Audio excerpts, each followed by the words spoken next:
Our next guest speaker is Mr. Hakeem Belo-Osagie, and the dean will be in conversation with him, and he will give him a more formal introduction. But I would like to welcome Hakeem Belo-Osagie and Dean Peter Tufano to the stage.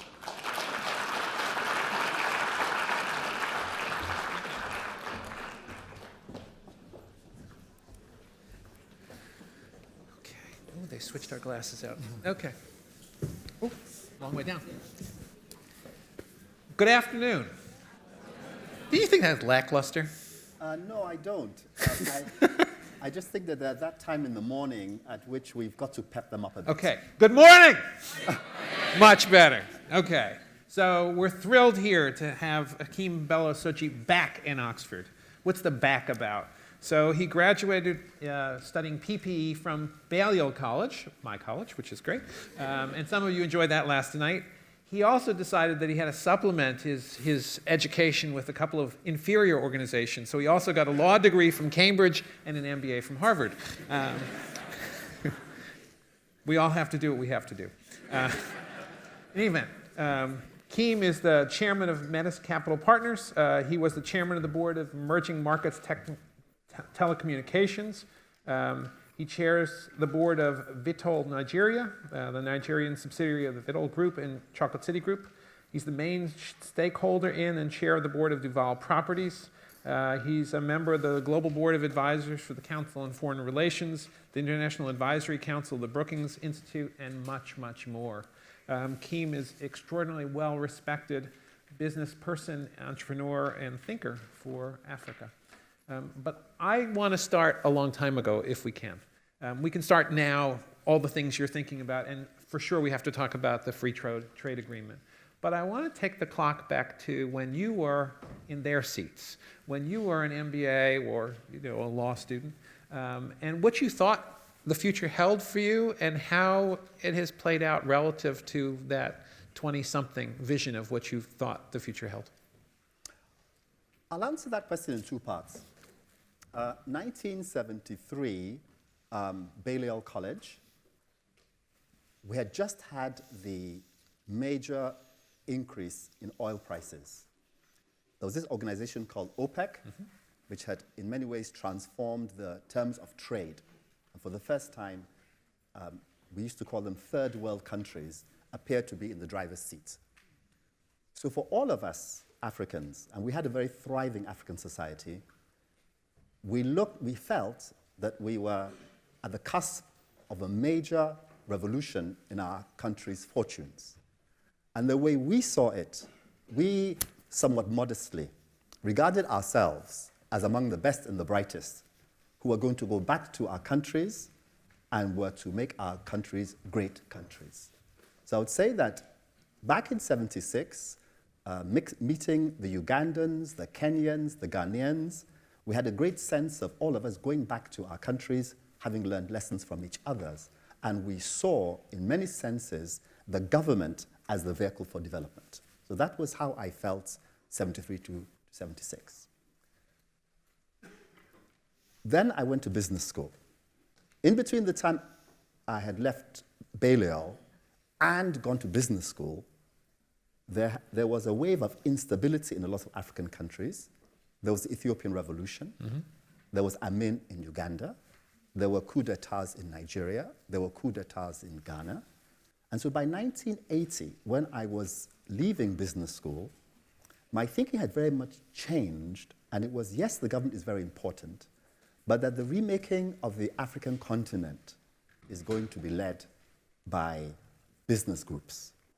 The MBA at that time was very new, all right? And I remember at that time, I think that out of a class of 1,600 students, there were only 2 students from Africa, myself and Bayo Ogunlesi. And therefore, we saw it as a rather lonely journey that we're going to pursue, but that was the way we're going to go, which was to try to remake our continents through the business community, and to do that along the lines of a business education that made us think through these matters carefully and with great diligence.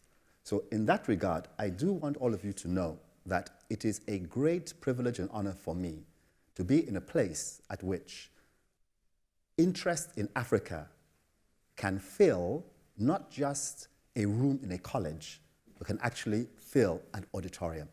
So I'm delighted and honored that you're all here today. As are we.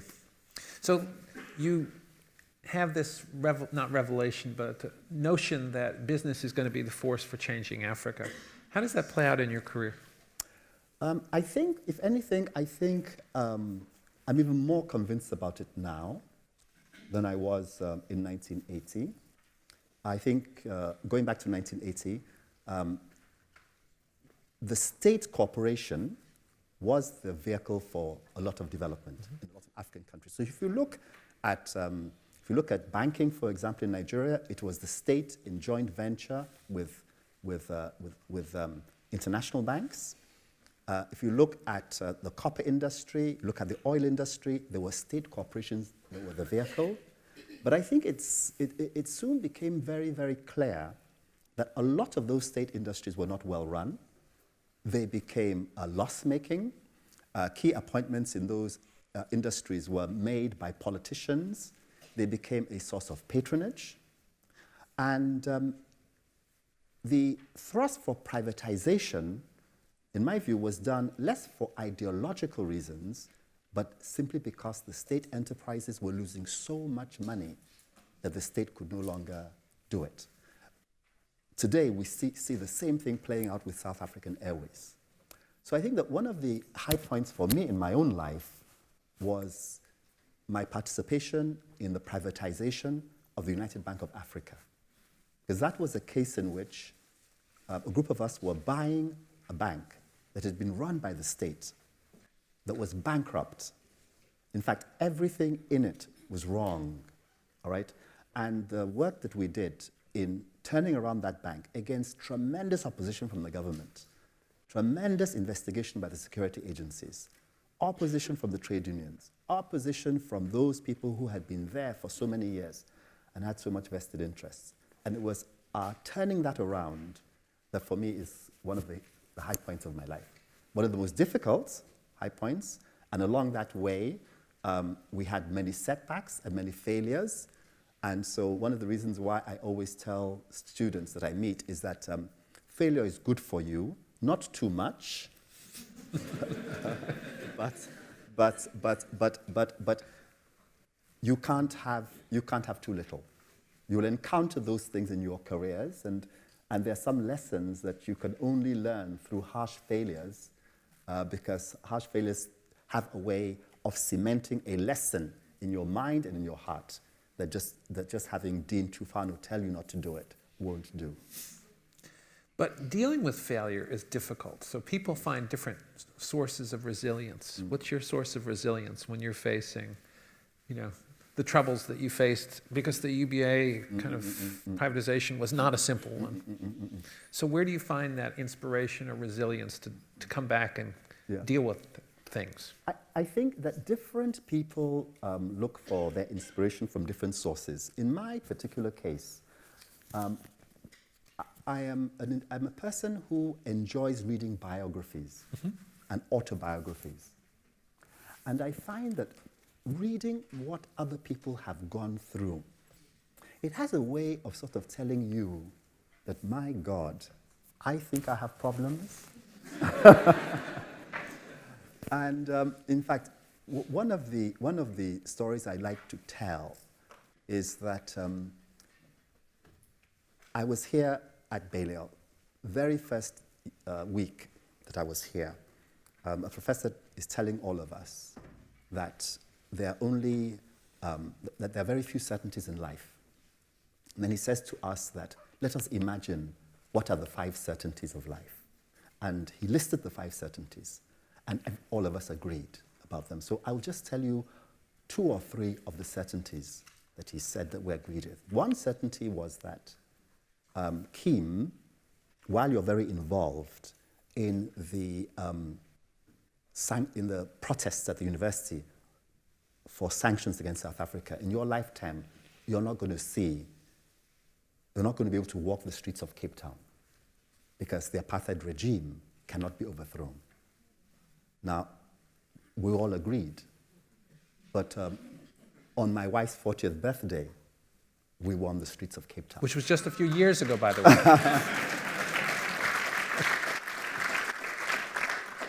Another one was that while Oxford is now taking women, 20% in those days, we're not going to see a female prime minister in Great Britain. And another one was that while Martin Luther King has won the Nobel Prize, we will not in our lifetime see a black president of the United States. Now, so when I'm in a really bad spot, I just say to myself, now, 76, there's Mandela. He's probably in his 6th or 7th year in detention. He's got another 20 more years to go. Now, is my situation, does it look any more bleak than that?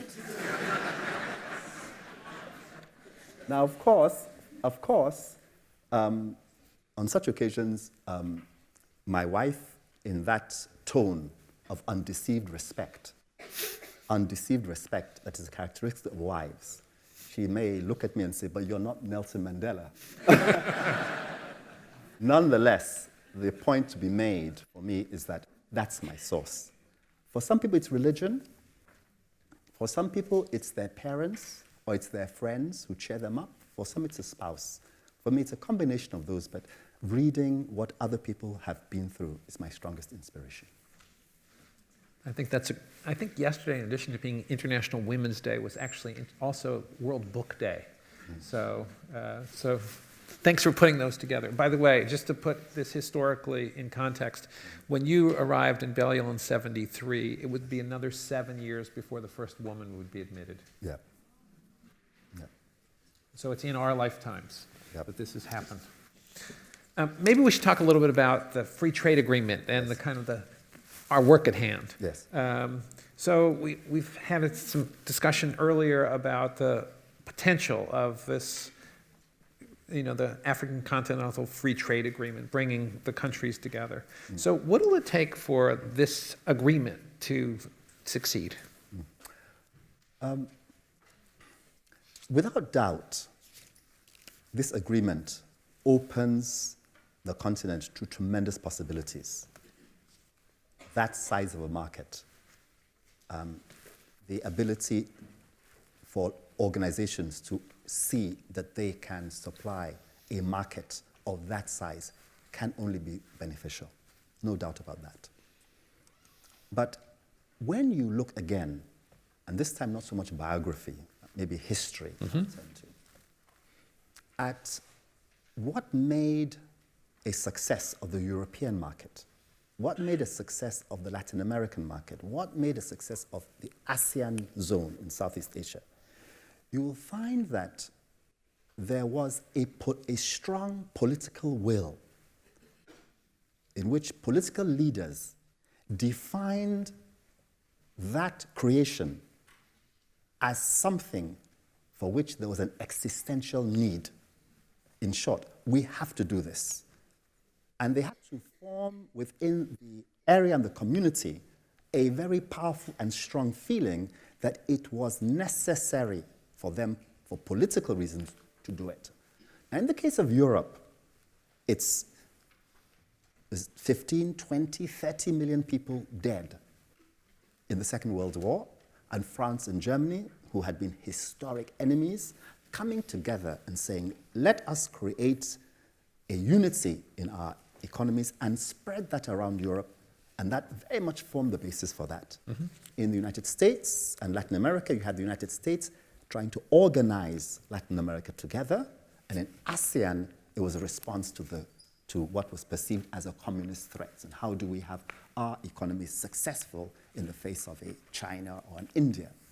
Now, I think that Africa and African leaders, they have to define why it is politically imperative for this to take place.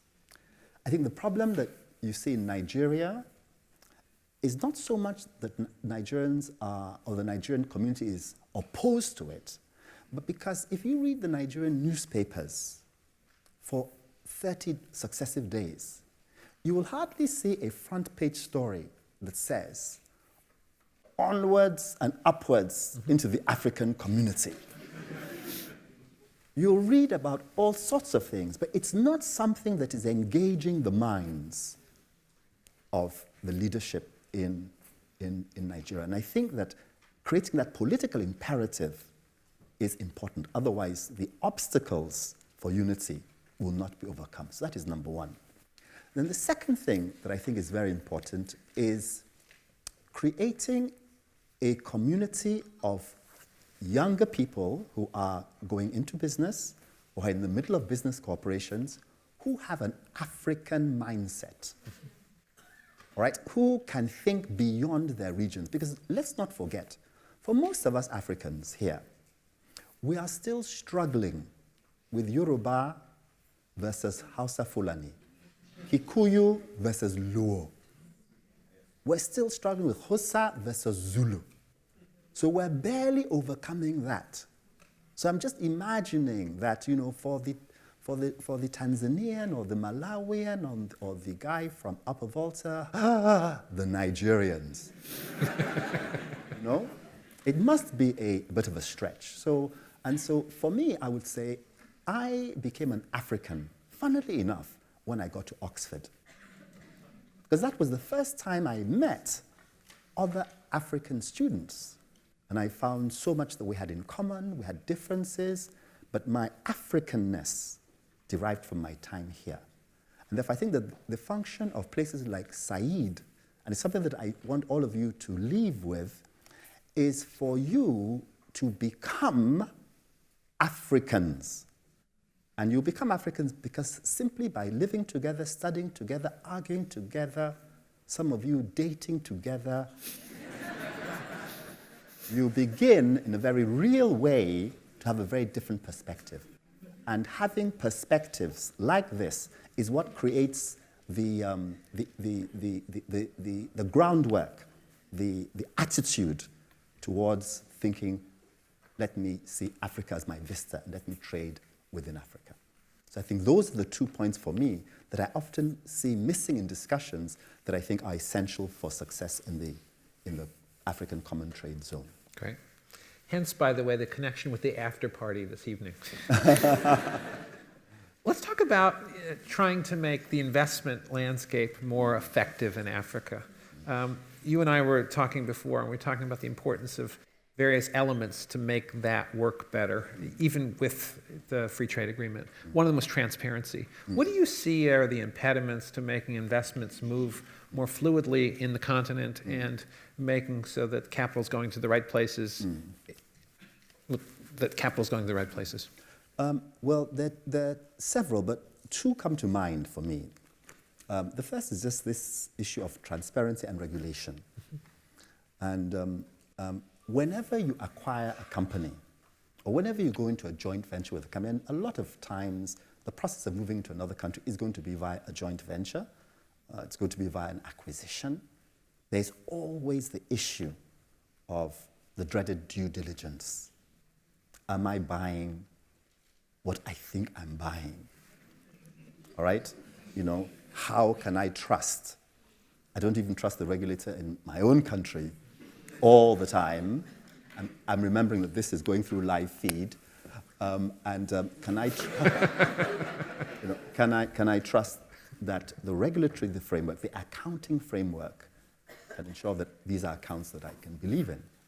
And my friend Aigi Mokwede, who's one of Nigeria's most boldest bankers, I think has been through this kind of thing in acquiring institutions.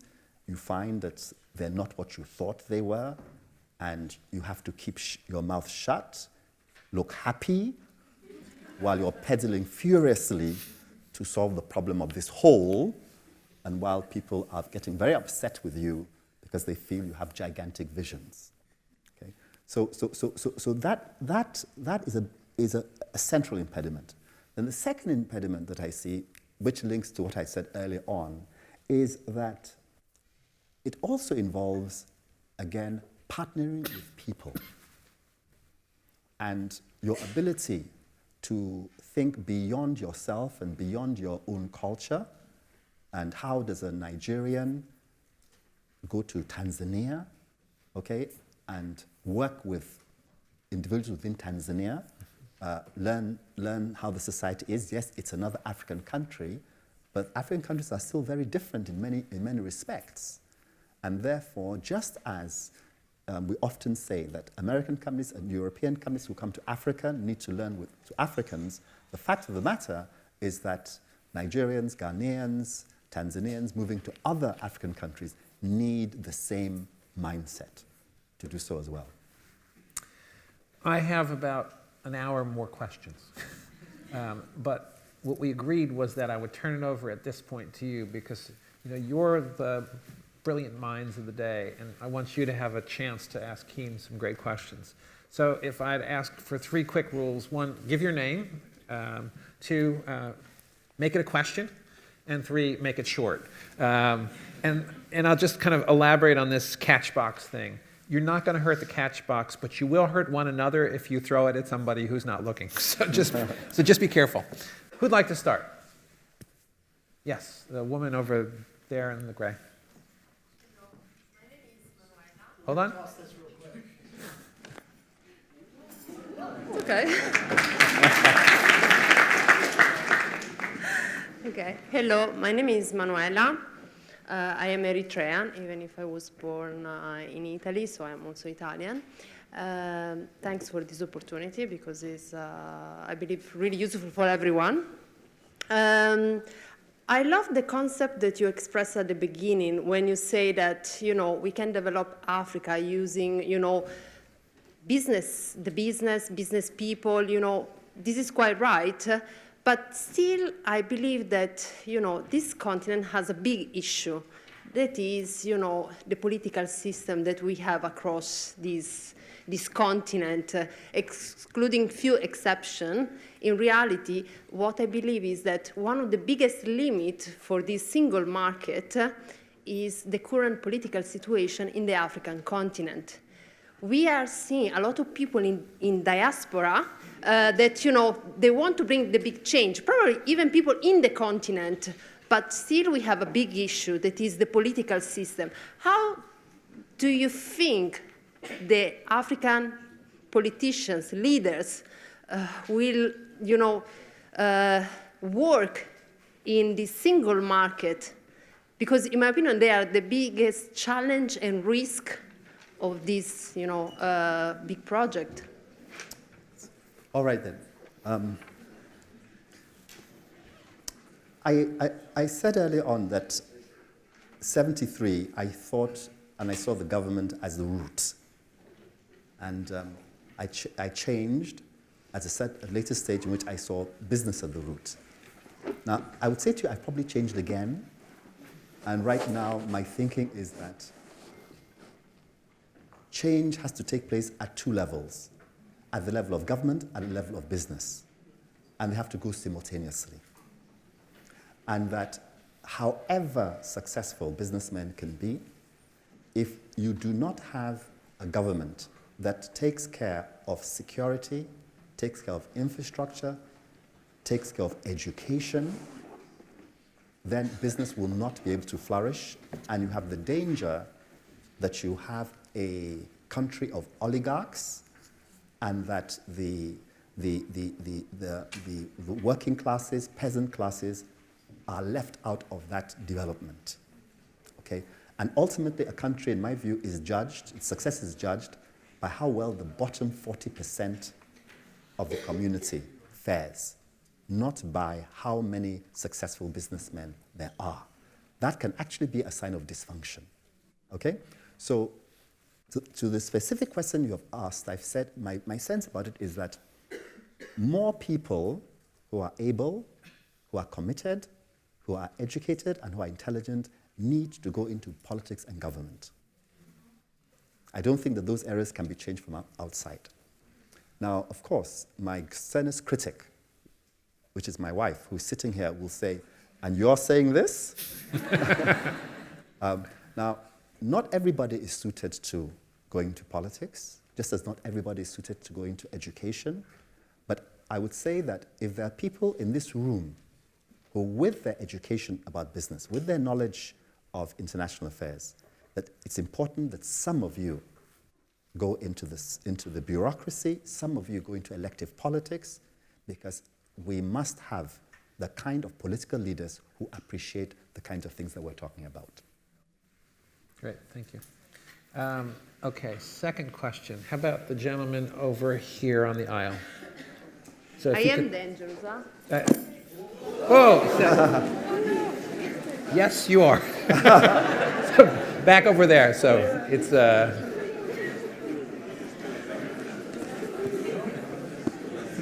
please, sir. Thank you. My name is Tobechukwu Nelly. I'm an African Initiative for Governance scholar at the Blavani School of Government.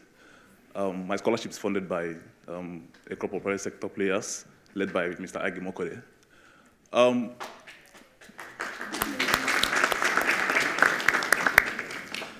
So my question has to do with the last point you made about having people of similar competence in the public sector. This flows from, of course, the idea of the African Institute of Governance. And my sense is that both the private sector and the public sector shouldn't be at loggerheads, and they should be able to complement each other in order to enhance development in the society. From your experience, what would you consider to be one of the most critical challenges that has made this difficult? Has made what difficult? Made collaboration between the public and private sector difficult. I think that it is both sides view each other as a very mysterious, a very strange animal that is dangerous, that is there to wreak havoc on them, and that probably represents some of the not too good aspects of society. I worked for 6 years in government. In fact, when I left Harvard Business School, I went straight into the government. And when I recall a lot of my meetings with the government, it was constantly about these dangerous businessmen who want to get away with murder and how we're going to control them. Now, the good thing for me was that I was the only one in my class who went to government. In fact, my friends who were in the private sector regarded me as absolutely mad. They'd always regarded me as a bit bizarre, but this confirmed it. And so I used to go back from work and go and see them in the evening, because I didn't have any social friends in the government. And when I got back home and I sat with them, I was sort of reminded that they were not these dangerous animals that I had heard about during my working days. Now, on the side of the business community, again, sometimes the business community doesn't accept that we have a lot of folks who have very crooked tendencies amongst ourselves, and who, if given a chance, will go haywire. And they too have this attitude as well to government as people who are just not willing to, quote unquote, cooperate or do what is necessary. So I think that both sides have to have an appreciation that there will be a tension between both of the sides, but both sides have an important role to play that is most times complementary, sometimes it is antagonistic, but that we have to work it out somehow. Now, there's one comment you made which I just want to correct, and my fellow businessmen should not be upset by what I'm going to say. You said that it's important that people in government are of equal competence to people in the private sector. I genuinely believe that in actual fact, government requires more intelligent people than the private sector. Because you see, the problems that a government official faces, they are far more difficult, complex, far more challenging. I mean, when I would think of some of the issues that I've had to confront when I was in the government, to be honest with you, I haven't confronted as big a problem, all right, intellectually, all right, when I was in the private sector. Working out what kind of education system is suitable for 60 million people. How do you deliver education at X price of Y quality to this amount of people? It's a little bit more challenging and complicated than the issue of, you know, how I sell my telephones and the distribution network that's required, all right? Or how do I avoid bad loans in the bank?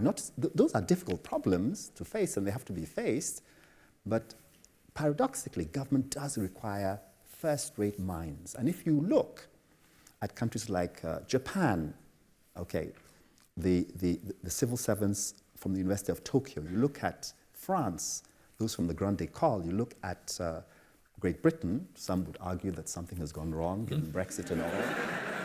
But if you look at most of the successful developed countries in the world, and China is there, all have had a core of truly outstanding bureaucrats who have excellent minds, who have been able to grapple with serious problems.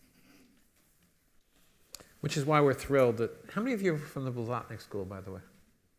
Excellent, welcome. Glad you're here. I'm told that we have a few minutes left, so let's do this. Let's take 2 or 3 questions. Yes. Okay. And then... And could I just suggest that the questions are from non-Nigerians? Okay. So... Because they can always see me in Lagos or Abuja. All right, fine. So non-Nigerians, let's start with this woman here. So ask your question, and then we'll do 2 or 3 more. 1, 2, 3. Okay. And then we'll collect them and answer them. Thank you, Hakeem. My name is Winnie Moreithi. I'm a Kenyan, but also an African. So the context of my question is this. Sorry, I'm the one talking. Where are you? Oh, yes, okay, yes. Over there. Yes. My question is simple. China, is it a blessing or a curse? Okay, China, blessing or curse. Next question right here, this gentleman right here. So if you can just pitch that, oh, actually the blue one. Behind you, actually only one of you. There you go. Okay. Hi, my name is Nenye Osayansari. I'm from Ghana. And this was a question we've looked at the polar opposites in terms of government and the private sector. I'm thinking more along the lines of the general public in terms of moving a consensus towards the direction that we're trying to get to. How do you feel that we as a people can change the consensus that we currently are in terms of improving our relationships with other countries within the continent? Okay. And how do you feel, in terms of religious leaders, an impact that they might play given our propensity to be very religious? Very religious. Okay. Okay, and then in front, this woman here. Last word goes to you, or last question at least. My name is Tahas, and I'm from Eritrea. I have been out of my country, and my country is now had made a gross change by just and my government has no budget. And the only thing that we have, at least the government had been good, is in terms of security. All the other things we had, like health, education. So now, one of the things sometimes I'm faced, because I have been following the climate change negotiation from 2004, and I'm a member of the African negotiators. And for me, I feel, first of all, I think, like I say to myself, maybe we should use climate change to sort of, formulate a model in order to stimulate the economy. I mean, like, it's going to be so difficult for a country like Eritrea, which has so much potential in, by way of, like, port development or, lots of things. That is one. And second, because as I said, like I have been following this, I think Africa is in a better position now because not only has it got the natural resources, it has got also the human resources. And what is wrong is with the West, they don't realize that there is this thing. And, we need to tell whoever is the West that we don't need you, we can manage, on our own, because it's true, we can do it on our own. Because I see in this climate change negotiation, up to now, I mean, what Africa needs is like a very strong And excuse me, the question is... Institution.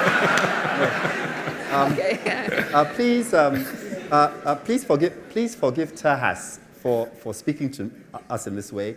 Tahas was doing her A-levels in Oxford when I was a student here. And so we have been friends since 73. Excellent. So she has the right to talk to me anyhow. Excellent. So I think we have 3 C's. We have climate change, or 4 C's. Climate change, consensus, China. China, yes, okay. So climate change, Tejas. Tejas, you are very right that a lot of African countries are not taking climate change seriously. It reminds me very much about how when we were here in the early 70s, we took the environment. And whenever people would say to us, we'd go for this lecture and someone would talk about the environment and how we needed to slow growth. And then the African students, we would sort of leave and we'd sort of huddle together and we'd say, don't you think we need to grow? Well, we've hardly gotten anywhere yet, so let's worry about environment a little bit later on. That was very much actually, we never said it in public, of course. But I think that climate change is such a serious phenomenon that it's something that we need to think about and do something about now. And if you look at the Sahelian region, and you look at the security threat that poses today, you will see that part of the economic devastation in those regions has part of its roots in climate change. So it is something that we have to do something about. So that's on that. Now, on the issue of consensus, I think that we no longer have the ability of an elite to impose a consensus on a society. So before, if you got the right newspapers, you got the right TV stations, a small group of people could impart a certain way of thinking to a large community. That is no longer there. There has been a process in which all of that has been broken down. But this habit, we need to ingrain the habit that we are constantly explaining, arguing, putting things across to a wider community so that a consensus evolves from that discussion. And if it evolves in that way, then it truly takes root. Part of the problem that we see with the Trump phenomenon is that a certain group of people were left out of that discussion. So it's not good enough simply to say that they are racist. It is the fact that a group of people did not benefit from globalization and were not part of that discussion. So in evolving a consensus, it is very important, that we do it wide as range as possible. Okay. On the last question to do with China, very briefly, I generally think that China is far more of a blessing than a curse. And I teach a course at Harvard Business School these days, and the China thing always comes up. And my response to it is always to say, I want to assure you that when I'm sitting in Lagos, having dinners with friends of mine, the issue of this Chinese threat is not something that comes up. I don't think I've had somebody talk about it for the last 2 or 3 years. China for us, for Africa, I believe, offers alternative source of capital. It's a country that has produced, for example, in telecoms, handsets, smartphones at prices that Ericsson, Motorola, and co. would never have done. And that's why we will be able to take off 4G, 5G in Africa in a serious way, because we now have cheap smartphones, right? It offers a different model of development.